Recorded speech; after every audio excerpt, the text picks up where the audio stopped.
As my first year as FCC Chairman comes to a close, I'm exceedingly proud of this agency's productivity. Each month at our open meeting, my colleagues and I sit down to consider some of the biggest policy issues facing the communications world, from pushing forward on ways to bridge the digital divide and bring digital opportunity to all Americans, to combating consumer headaches like robocalls. Each month since I was designated chairman, we've had a very full slate on our open meeting agenda. January 2018 is no different. This month, we are focused on efforts to improve wireless emergency alerts, to promote internet access in rural America, and to make some structural changes at the agency to ensure that economic analysis is never overlooked as part of our policymaking. On wireless emergency alerts, the FCC is pushing forward to ensure that those alerts to consumers' mobile phones get to the right people.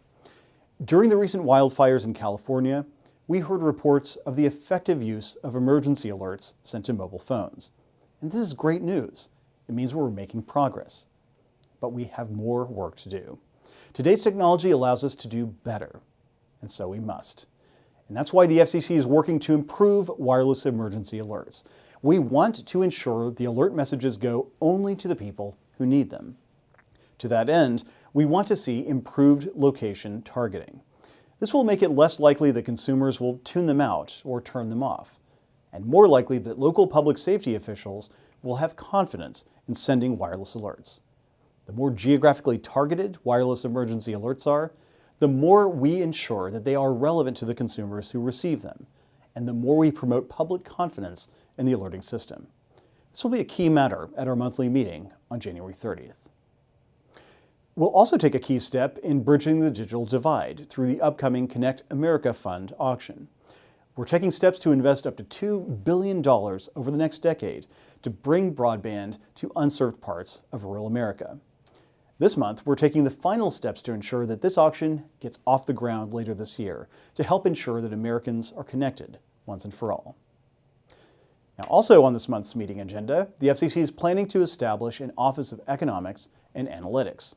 The goal here is simple: to ensure that economic analysis isn't an afterthought in our work. We're moving forward on the plan to establish this office within the agency. The FCC has outstanding economic minds in-house, and this effort will ensure that their voices are heard and that their ideas have an impact. American consumers will be the ultimate beneficiaries. Now, in addition to these high-profile efforts, the Commission is taking action on other important issues. To continue our efforts to remove outdated and counterproductive regulations, we're looking to get rid of a rule that was written back in the 1930s. That rule requires broadcasters that hold FCC licenses or permits to submit paper copies of certain contracts and other documents relating to ownership and control of those stations to the Commission. And whatever sense it made then, this rule isn't helpful today. These documents are already available online. So we think it's time to move on from paperwork for the sake of paperwork. Similarly, we're looking to end rules that applied to analog television.